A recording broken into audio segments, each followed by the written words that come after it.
감사드리며 예수 그리스도의 이름으로 기도드렸습니다. 아멘. 우리 인사 나누었으면 좋겠습니다. 예수님은 나의 소망이십니다. 예수님은 나의 소망이십니다. 예수님은 나의 소망이십니다. 예, 그렇습니다. PPT 화면 차량 아직 마지막 거로 넘겨주실래요?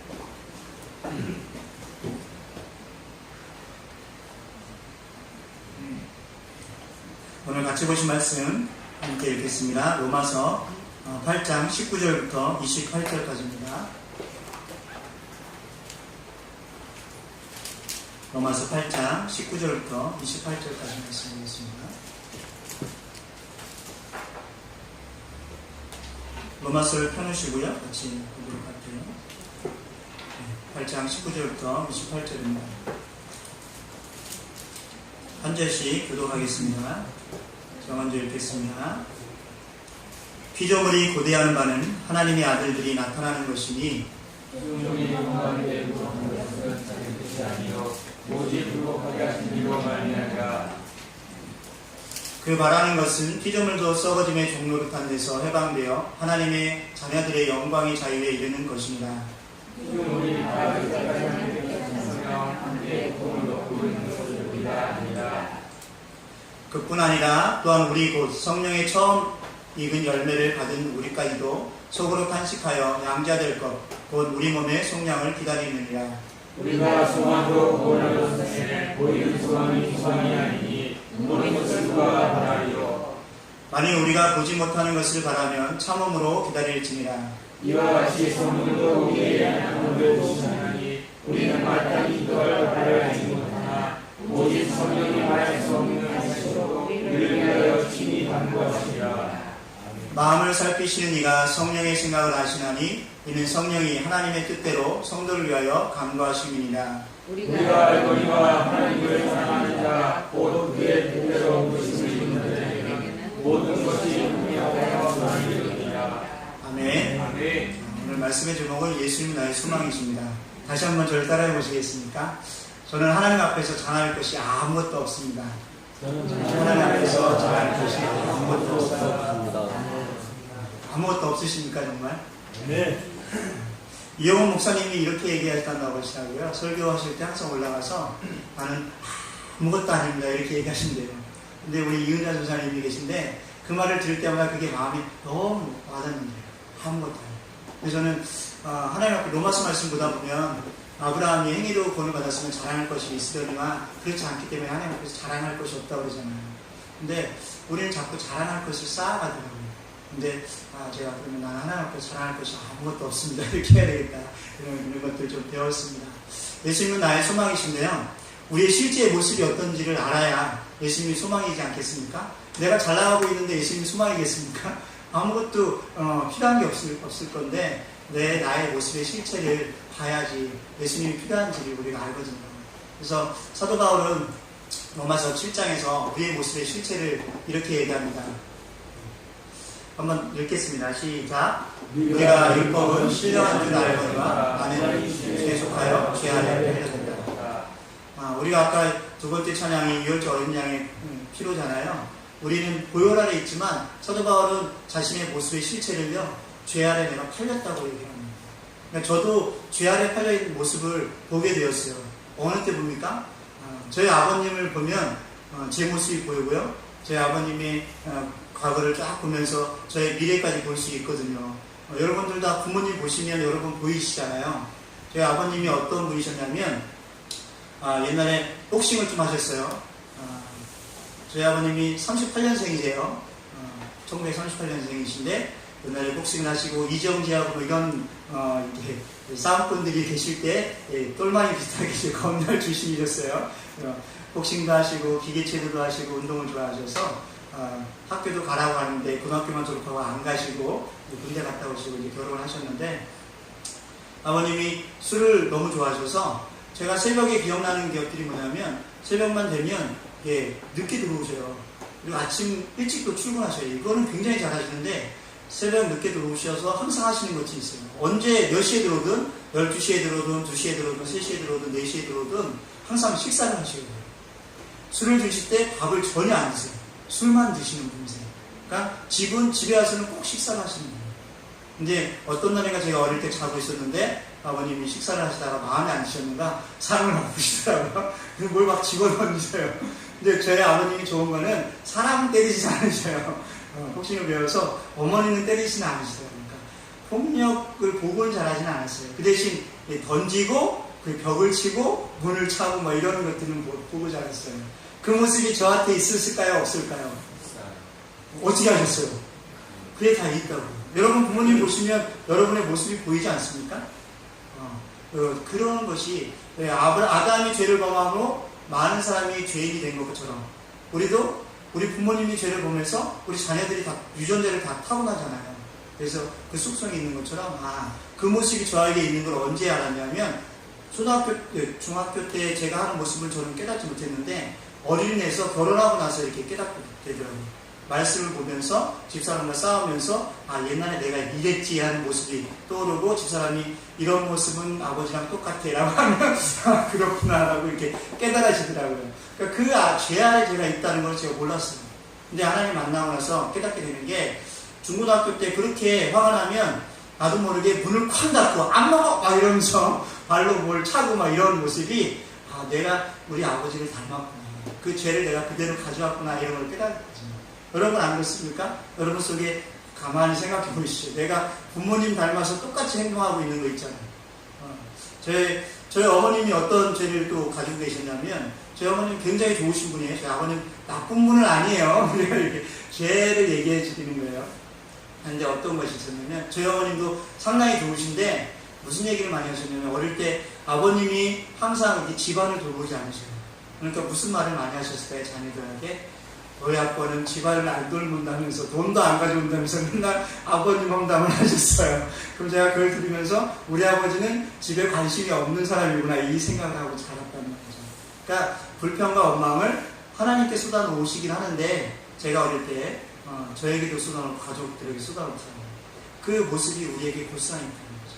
우리도 하나님께 쏟아놔야 되는데 사실 우리 자녀들에게 남편 배우자를 욕하고 또 상대방을 욕하고 누구를 욕하는 모습을 그대로 보여준다는 거죠. 그게 죄가 우리 안에 있다는 거예요. 사도 바울이 그걸 보면서 내가 죄 아래 팔렸다 이렇게 얘기하면서 또 이런 얘기를 합니다. 한번 같이 읽어볼까요? 시작. 내가 행하는 것을 내가 알지 못하노니 곧 내가 원하는 것을 행하지 아니하고 도리어 미워하는 것을 행하느니라. 우리가 젊을 때 상처들이 많은 친구들이 있어요. 부모님이 엄마를 때리고 술 먹고 때리는 것을 보고 자란 친구들은 다짐을 합니다. 나는 절대로 술을 안 먹겠다. 그리고 누구를 때리지 않겠다. 다짐합니다. 그런데 자라면 어떻습니까? 자기도 모르게 술 먹고 때려요. 왜 그럴까요? 내가 분명히 미워하는 겁니다. 그게 왜 그러냐면 우리가 죄 안에 팔렸기 때문에 내가 행하는 것을 내가 잘 몰라요. 나중에 깨달아야 내가 잘못된 것을 행했구나를 나중에 깨달아요.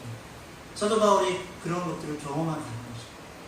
그러면서 도리어 내가 미워하는 것을 행하고 향하고 나서 보면 후회할 일이 많거든요. 싸우고 난 다음에 부부싸움 한 다음에도 괜히 이 말을 했다라는 게 우리 딱 돌아서면서 느끼잖아요. 또는 잘못된 행동을 하는 것을 보면서 돌아서 보면 하지 말아야 되겠다. 내가 사실 미워하는 것을 내 입이 말할 때도 있고 행동으로 나타낼 때도 있거든요. 그러한 우리의 모습들이 있다는 거죠. 솔직하게 로마서는 우리의 죄를 보라고 얘기하거든요. 죄가 있지 않냐, 죄 아래 팔렸지 않냐. 또 이렇게 얘기합니다. 내가 원하는 바 선행하지 아니하고 도리어 원하지 아니하는 바 악을 행합니다. 우리의 모습들이에요. 저도 제가 평상시에는 굉장히 착하고 선해 보여요. 근데 스트레스를 받거나 화가 나면 어떻게 할까요? 싸우면 저의 악이 나온다는 거죠. 다 모르면 김정은 선생님 굉장히 선해 보이잖아요. 지금은 아주 예쁜 곰돌이 인형같이 그렇게 선해 보이지만 저분이 옛날에 어떤 분이셨습니까? 화가 나면 어떨까요? 이 모습이 눈빛이 달라지겠죠. 그게 우리 악이 우리 안에 있다는 거죠. 지금은 아무도 건드린 사람이 없잖아요. 근데 만약에 모르는 사람이 밖에서 건드리면요 아마 폭발할 거예요. 그러면 악이 나옵니다. 우리의 모습이에요. 그러니까 평상시에 우리 다 착한 줄 착각하고 산다는 건데 사도 바울은 이렇게 얘기해요. 너희 모습의 실체는 죄 아래 팔렸다. 이렇게 얘기합니다. 그러면서 그것이 바로 이렇게 얘기합니다. 7장 20절, 17절에 동일하게 두 절에 똑같이 들어있는 것이 내가 행하는 자가 내가 이제는 그것을 행하는 자가 아니요 내 속에 거하는 죄가 그것을 행한다고 합니다. 그러니까 우리의 실체의 모습은 죄 때문에 우리가 그런 악한 것들을 행하는 거예요. 내가 미워하는 것을 행한다는 거죠. 이런 얘기를 합니다. 우리 모습이 그렇습니다. 여러분 잘 생각해 보시죠. 정말 그런 모습들이 있습니다. 그래서 사도 바울은 오늘 말씀 읽은 거에 피조물이 험한 데 굴복하는 것은 자기 뜻이 아니라고 합니다. 누구의 뜻인가요? 내 뜻이 아니면? 또 오직 굴복하게 하시는 이로 말미암이라고 그랬죠. 하나님의 뜻이라는 건가요? 하나님의 뜻이에요. 근데 하나님이 우리에게 일부러 너 굴복해 이렇게 하진 않으셨어요. 하나님의 프로그램이 있거든요. 우리가 컴퓨터 프로그램이 있잖아요. 프로그램을 만들어 놓은 대로 컴퓨터는 돌아갑니다. 하나님도 우리를 어떻게 프로그램했어요? 죄를 지으며 죄 아래 팔리도록 프로그램이 되어 있는 거예요. 죄의 종로를 타게끔 프로그램이 되어 있는 거예요. 아담이 죄를 지으니까 떠날 수밖에 없었거든요. 그 자리에. 우리도 죄를 지으면 우리가 지켜야 될 가정의 자리를 떠날 수밖에 없어요. 그게 프로그램 되어 있는 거예요. 그러다 보니까 내가 굴복하기 싫어도 굴복되는 거예요. 죄를 지니까. 그리고 피조물이 다 지금까지 함께 탄식하며 함께 고통을 겪는다고 하잖아요. 벗어나고 싶어도 고통을 겪는다는 것은 출산의 산고의 고통이거든요. 벗어나고 싶은데 그 고통 가운데서 벗어날 수가 없는 거예요. 내가 애를 낳고 싶어도 이 마지막 힘을 못 주는 거예요. 이런 고통 가운데 우리가 있습니다. 그것이 왜 그럴까요?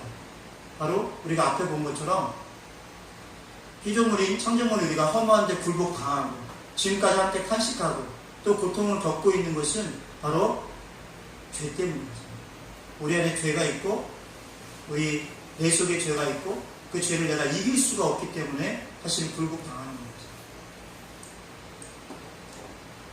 질문을 다시 던집니다. 요즘 내가 굴복당하고 있는 허무한 것은 무엇입니까?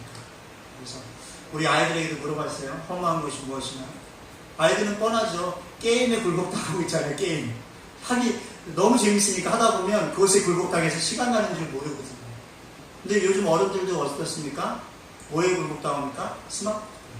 너무 쉽습니다. 지하철만 타도요. 책 보는 사람은 거의 없고요. 스마트폰 하는 사람은 다거든요. 다 뭔가 숙이고 게임하든지 뉴스를 검색하든지 뭐 하든지 스마트폰에 정복당하고 굴복당하고 있는 시대가 우리 시대가 아닙니다. 그 다음에 또 있습니다. 무엇일까요? 불평, 원망. 이스라엘 백성들이 가장 많이 한 거잖아요. 불평에 스스로 불평하면서 그 불평에 굴복당하는 인생이 되었잖아요. 우리 또한 그렇다는 거죠. 또 무엇을 합니까? 외모.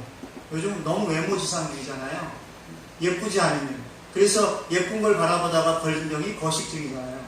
안 먹고 그러다 보니까 너무 외모에 치장해. 너무 다 예뻐서 안 예쁘면 어디에 들어가야 될 정도로 너무 외모지상주의. 그거에 굴복당하고 있다는 거죠. 미디어도 다 예쁜 여자들만 내보내죠. 우리가 그것에 굴복당하고 있는데도 우리는 잘 모른다는 사실이죠. 이거 외에도 여러분 스스로가 굴복당하는 것이 있다는 거죠. 우리 가족을 얘기합니다. 우리 가족이 함께 탄식하고 고통을 겪고 있는 것은 무엇입니까? 이번에 저희가 명절을 보냈잖아요. 우리 집사람은 여태 10몇 년 동안 저랑 살면서 최고의 명절을 보냈습니다. 왜냐면 음식을 한 번도 안 한 적이 없었는데 처음으로 안 했어요. 우리 둘째 누나하고 첫째 누님이 본인들이 하겠다고 하지 말라고 오지도 말라고 그래갖고 안 갔습니다. 그래서 명절 첫날에 저희는 오산리 기도원에 가서 어머니 낙골 묘인데 가서 어머니 만나 뵙고 거기서 예배드리고 이렇게 왔거든요. 그래서 그런데 우리 가족도 명절날 모여서 예배를 드리지만 저희 어머님이 5남매를 낳습니다. 고통이 있는 가정이 있어요. 저도 모르게 예배드리고 기도하다가 조카 기도를 하다가 눈물이 나더라고요. 그래서 울 수밖에 없는데 그런데 하나님께서 그 고통과 탄식에서 벗어날 수 있는 유일한 소망이잖아요. 그래서 우리는 이 허무한 것에 굴복당하고 우리 가족 공동체 가운데 누군가 한 사람은 지금 사망의 그늘에 앉아 오늘 찬양한 것처럼 그 그늘에 앉아 울고 있는 영혼들이 있다는 거죠.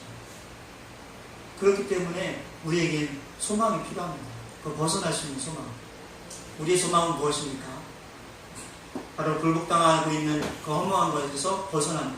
또 함께 탄식하고 앞에 고통받고 있는 그 현장에서 벗어나는 것이 우리의 소망이잖아요. 그래서 로마서 21장에는 8장 21절에는 이렇게 합니다. 함께 읽을까요? 시작. 그 바라는 것은 피조물도 썩어짐의 종로로 반대해서 해방되어 하나님의 자녀들의 영광의 자유에 이르는 것입니다. 또 이렇게 얘기합니다. 23절 읽겠습니다. 시작. 그뿐 아니라 또한 곧 성령의 처음 익은 열매를 가진 우리까지도 속으로 탄식하며 양자될 것 곧 우리 몸의 성령을 기다립니다. 사도 바울이 끊임없이 지금 아까 죄에 대해서 얘기했고요. 그 다음에 지금 소망은 뭐냐면 영광의 자유. 그럼 죄에서 좀 해방이 돼서 영광의 자유에 이르는 하나님의 자녀가 되는 것. 그리고 우리 몸의 속량을 기다리는 것입니다. 그런데 속량을 기다린다고 하는데 그것은 어떻게 일어날 수 있습니까? 바로 로마서 3장 23절에 모든 사람이 죄를 범하였음에 하나님의 영광에 이르지 못하더니 그리스도 예수 안에 있는 속량으로 말미암아 은혜로 값없이 의롭다함을 얻었다. 바로 예수 그리스도가 우리의 소망이라는 것을 얘기해주고 싶어서 계속 얘기합니다. 우리는 죄 가운데 있다. 그리고 특별히 로마에 있는 유대인들에게도 너희도 죄 가운데 있다. 그런데 유일한 소망은 우리 예수 그리스도밖에 없다. 이런 얘기를 계속 해줍니다. 그래서 오늘 처음 읽은 8장 19절에 사실은 피조물이 고대하는 것. 우리는 다 피조물이잖아요. 창조물이잖아요. 간절히 바라는 것은 하나님의 아들들이 나타나는 것이거든요. 하나님의 아들들의 대표적인 만화들은 예수 그리스도시잖아요. 그분이 나타나셔야만 우리 삶에 변화가 있는 것이거든요. 예수님이 나타나지 않고서는 내 삶에 개입하지 않고서 내 삶은 절대로 변하지 않습니다. 그냥 내 고집대로 가는 인생이에요. 내 육신의 생각대로 가는 인생. 그런데 예수님이 나타나시면 정말로 내 삶이 변화가 시작되죠. 내 속에 있는 죄를 보기 시작하고요. 내가 어떤 사람인지 실체를 깨닫게 되고요. 그러면 예수님 나를 도와달라고 기도하게 됩니다. 그러면 주님이 내 손을 잡아주시면서 나는 조금씩 죽을 때까지 성화되어 가는 거죠. 사도 바울이 이렇게 말할 수 있었던 것은 그의 삶 속에서 깊이 깨달은 것이 있었기 때문입니다. 첫 번째가 뭐냐면 그가 로마서 7장 21절에 한 법을 깨닫다고 하는데 뭐냐면 그 선을 행하기 원하는 나에게 악이 함께 있는 것입니다. 자, 이번 명절에 우리 가족들하고 함께 얘기를 하면서 변화의 이야기를 좀 들었어요. 사실은 저희 이제 셋째 매형이 상당히 상처가 많았거든요.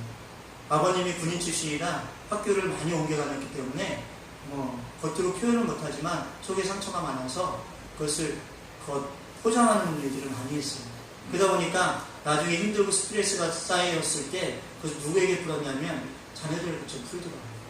그러니까 밖에서는 대외적으로 볼 때는 굉장히 제가 만났을 때도 굉장히 인텔리고 좋아요. 왜냐하면 어린 조카 이제 처남에게도 항상 존댓말을 해주는 거예요. 인간성 너무 좋은 거예요. 그런데 스트레스가 쌓이니까 그 스트레스를 자녀에게 주니까 우리 조카가 굉장히 힘들어졌어요. 힘들어하고 지금도 그 여파가 너무 커요. 그래서 그것 때문에 누님이 굉장히 힘들어하고 어려워했었는데 이번 명절에 저희가 이제 영화도 보고 예배도 드리고 영화도 보고 그러면서 이제 채널을 돌리다가 김창옥 교수라는 그분이 이제 아침마당에도 나오고 세바시에도 나오고 여러 강연을 많이 하시더라고요. 요즘. 근데 그분이 이제 강의하는 것을 우리가 또 같이 듣게 되었어요. 앉아서 딱 식구들이 앉아서. 근데 그분이 이제 성악을 전공했지만 기독교 심리학적으로도 공부를 해서 기업체 강연도 나가면서 유머하게 웃음을 주면서 강의를 많이 하더라고요. 그러면서 그분이 잘한 얘기가 나와 소통하기 이런 것들. 그분도 남을 웃게 해야 되는 그런 자리에 많이 가다 보니까 스트레스 많이 받았을 때 우울증이 들었다고.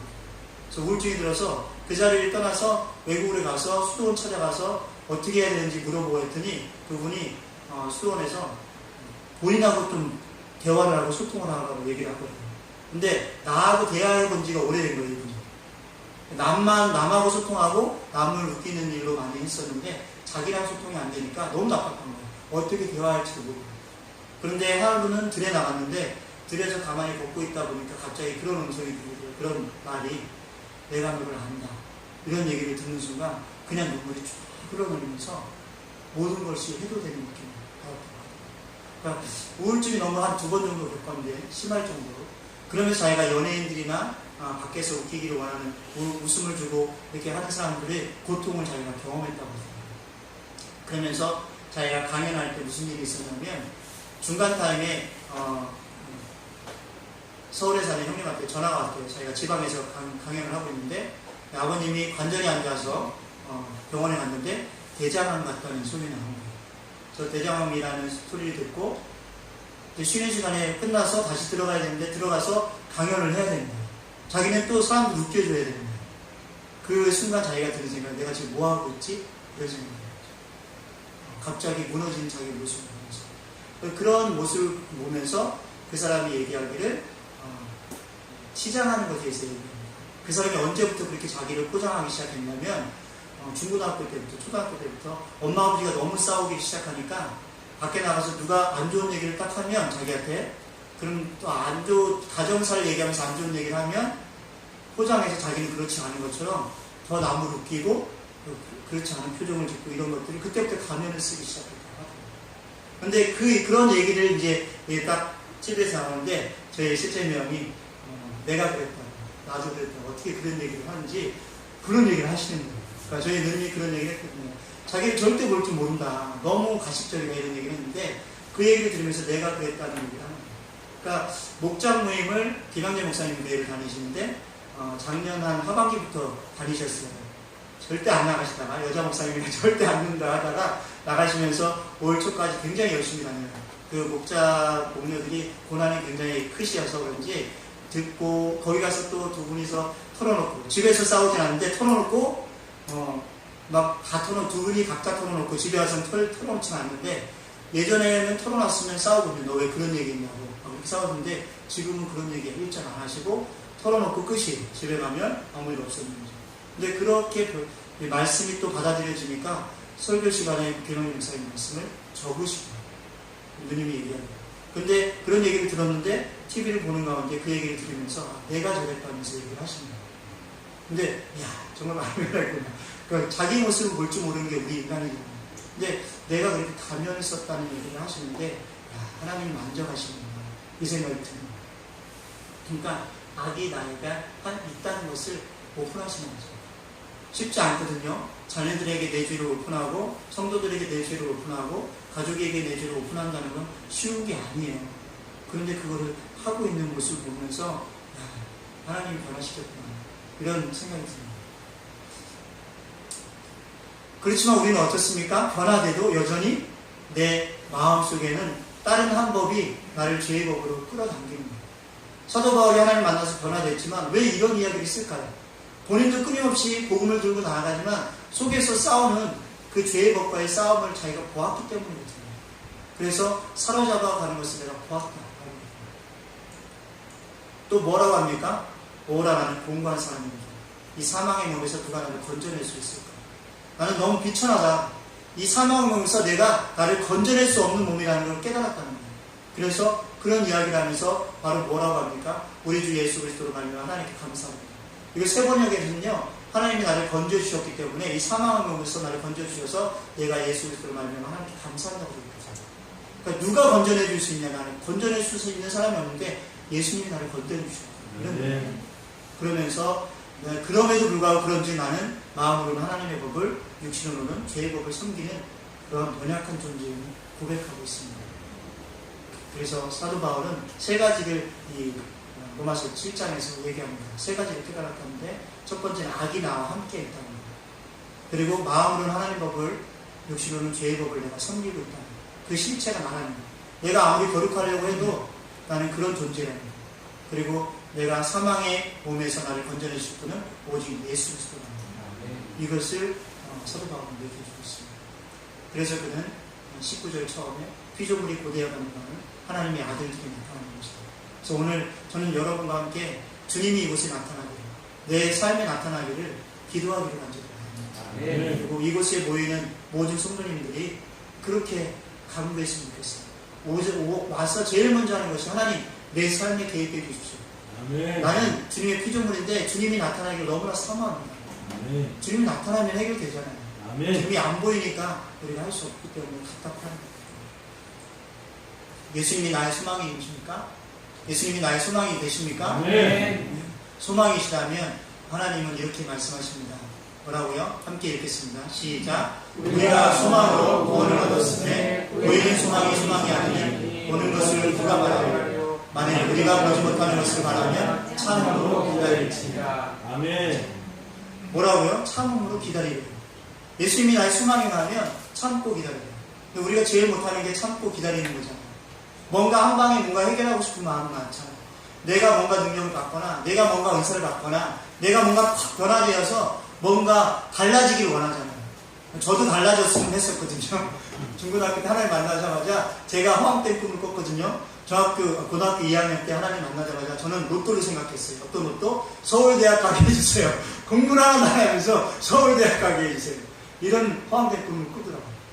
참고 기다릴 줄 모르고 내가 뭔가 하지 아니하고 허황된 꿈을 꾸더라고요. 그런데 주님이 만져가시면서 저의 꿈이 아니라 그건 나의 허황된 꿈이라는 것을 깨달아야 하는 거죠. 그래서 보이지 않는 것을 말하기 때문에 참고 기다려야 됩니다. 보는 것을 합니다. 그래서 믿음은 뭐라고 그러나요? 믿음은 바라는 것들의 실상이요 보지 못하는 것들의 증거.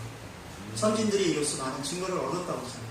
그리고 히브리서 11장 6절에 믿음이 없이는 하나님이 기쁘시게 못한다고 되어 있고 하나님이 계신 것과 그 하나님 찾는 자들에게 상 주시는 이심을 믿어야 한다고 분명히 기록하고 있거든요. 그래서 하나님은 오늘 말씀에 보면 이렇게 되어 있습니다. 28절 마지막 말씀이죠. 한번 읽어보겠습니다. 시작. 우리가 알거니와 하나님을 사랑하는 자, 곧 그의 뜻대로 부르심을 입은 자들에게는 모든 것이 협력하여 선을 이루느니라. 자, 우리는 참고 기다리면요, 하나님 뭘 이루십니까? 합력하여 선을 이루게 하신다는 거예요. 그러니까 내가 뭘 이루는 게 아니라 나는 참고 기다리면 하나님이 합력하여 선을 이루는데 그것을 어떻게 하시냐? 다시 말씀에 있습니다. 26절, 27절 오늘 말씀에 있습니다. 한번 읽겠습니다. 시작. 이와 같이 성령도 우리의 약함을 도우시나니 우리는 마땅히 기도할 바를 알지 못하나 오직 성령이 말할 수 없는 탄식으로 우리를 위하여 친히 간구하십니다. 마음을 살피시는 이가 성령의 생각을 하시나니 이는 성령이 하나님의 뜻대로 성도를 위하여 간구하십니다. 우리가 합력하여 선을 이루는 게 아니에요. 우리는 연약하기 때문에 죄의 법에 끌려갈 때도 있고 마음으로는 하나님의 법을 섬기지만 그 연약함을 주님이 아시니까 어때요? 성령이 우리의 역할을 도우신다고 되어 있거든요.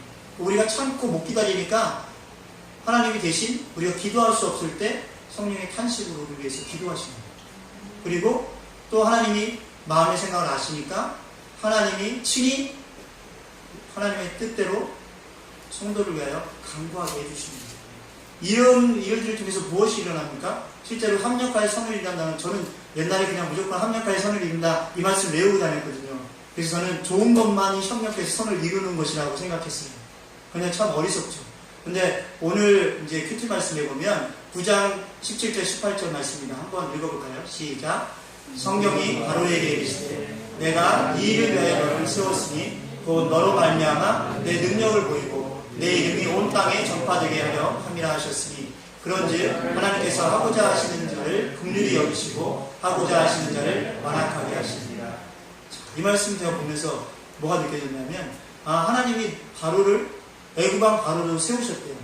내가 이 일을 위해서 너를 세웠다고 얘기하잖아요. 그러면서 바로를 통해서 하나님의 능력을 나타내시고 복음이 온 땅에 전파되게 하십니다. 근데 바로는 어떤 것을 사용하십니까? 바로의 완악함을 사용하십니다. 내 주변에 분명히 완악한 사람이 있어요. 그것이 내 배우자일 수도 있습니다.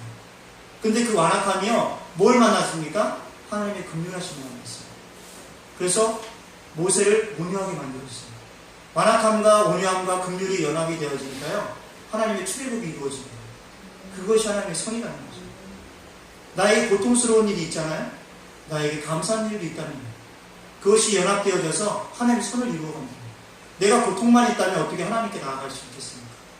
때로는 고통스럽지만 하나님이 오아시스처럼 감사한 일도 주기 때문에 잠깐이나마 또 그것을 잊고 하나님께 무릎 꿇고 기도하며 나갈 수 있다는 것이죠. 하나님은 내 주변의 모든 것을 활용하십니다. 성령님도 우리 위해서 친히 간구하십니다. 그래서 내 옆에 배우자가 완악할 수도 있고 내 자녀가 완악할 수도 있고 내 친구가 완악할 수도 있고 내 성도가 완악할 수도 있어요. 그 완악함을 하나님의 긍휼함으로 덮으시면서 같이 출애굽을 시켜 나가시는 거죠. 그래서 나도 구원하고 내 백성도 구원하시는 것이 하나님의 뜻이에요. 결국 온 세상에 하나님의 복음이 전파되는 것입니다. 이스라엘 백성을 위해서만 출애굽이 있었던 것은 아니에요. 지금 우리를 살고 있는 우리 현재를 살고 있는 사람들에게도 출애굽을 통해서 하나님의 능력을 나타내시고 하나님이 어떤 분이신지를 알려주기 위해서 출애굽을 하신 거란 말이죠. 그렇기 때문에 하나님에서는 우리가 생각하는 것 이상입니다. 우리는 내가 잘 돼야 하나님의 선이라고 생각하지만 아니에요. 하나님은 나의 고통과 나의 기쁨과 이 모든 걸 활용하셔서 하나님이 어떤 분이신지를 보여주고 싶어 하십니다. 그것이 하나님의 선이십니다. 그래서 우리가 해야 될 것은 참고 기다리는 거예요. 모세가 못 참았잖아요. 처음에 40세 때 어땠습니까? 한번 해볼까? 그냥 나가서 구원해볼까 하고 괜히 애국 사람 때렸다가 죽여서 도망간 거잖아요. 내가 참지 못하면 일을 그르치면 더 오랜 시간이 걸릴 수가 있어요. 근데 하나님은 어떻습니까? 그 모든 시간도 보상하시고 우리는 죄 가운데 있으니까요. 그런 분이 하나님이시랍니다. 예수님만이 나의 소망이십니다. 그걸 믿으십니까? 네. 그러면 오늘 우리 시간 이 세 가지를 기억하면서 함께 기도했으면 좋겠습니다. 첫째는요, 주님이 내 삶에 나타나시기를 간구합시다. 주님이 내 삶의 소망이신데 주님이 나타나지 않으면 소망은 이루어지지 않아요. 주님이 내 삶에 개입하셔야 됩니다. 미스바에서도요, 사무엘이 기도할 때 주님이 나타나셨기 때문에 적군을 물리칠 수 있었던 거예요. 또 우리는 참음으로 기다려야 됩니다. 보이지 않아요. 자꾸 딜레이 되는 일들이 있어요. 그런데도 기다려야 돼요. 저희도요, 지금 솔몬 영재축을 시작했습니다. 얼마나 됐나고요? 6월부터 시작했으니까 3개월 됐어요. 그렇죠? 3, 6, 7, 8 지금 이제 4개월째 가고 있어요. 애가 맨 처음에 3개월 동안은 1명밖에 없었어요. 그리고 2명이 됐어요. 지금도 2명이에요. 그렇죠? 근데 앞으로 더 기다려야 돼요. 지금 개척하신 지 얼마나 됐죠? 김정은 목사님? 1년 한 8개월 됐습니다. 그렇죠. 근데 성도가 지금 갑작스럽게 막 듭니까? 그렇지 아니요. 않잖아요. 조금씩 이렇게 들어오잖아요. 그렇죠? 예공교회도 그렇더라고요. 조금씩. 거기 3년이 넘어가잖아요. 그런 것처럼 이 기다리는 게 쉽지는 않다는 거예요. 그러니까 저도 우리 교육부에게 기도 요청합니다. 우리가 버틸 수 있게 도와달라, 기도해달라고 얘기하시면 기도해달라고 요청을 해요. 버틸 수 있게. 버텨내는 것만이 하나님의 뜻을 이루어낼 수 있는, 우리가 할 수 있는 최소한의 일이 됩니다. 그래서 여러분 버텨내고요, 참음으로 기다립시다. 그리고요, 마지막으로 하나님 모든 것을 합력하여 성을 이루십니다. 아멘. 말씀 믿고 이 시간 함께 기도하고 나갔으면 좋겠습니다. 기도하겠습니다. 사랑이 많으신 하나님, 저희들은 죄 아래 팔렸던 인생입니다. 예수 그리스도가 우리 마음에 오시지 않았다면 저는 아직도 죄의 종에 대해서 죄에 매여서 허우적거리고 있는 인생일 수밖에 없습니다. 그러나 하나님, 내가 육신으로는 죄의 법을, 마음으로는 하나님의 법을 섬기는 그러한 상태랄지라도 주님 나를 긍휼히 여기사 예수 그리스도를 나를 위해서 보내주셨고 그 십자가 보혈로 나를 구원해 주셨습니다. 이제 그 피조물들이 고대하는 나는 하나님의 아들들이 나타나는 것입니다. 예수 그리스도가 첫 아들, 맏아들이 되셨고 나 또한 그 아들이 되길 원하시는 그 하나님 앞에 오늘 섭니다.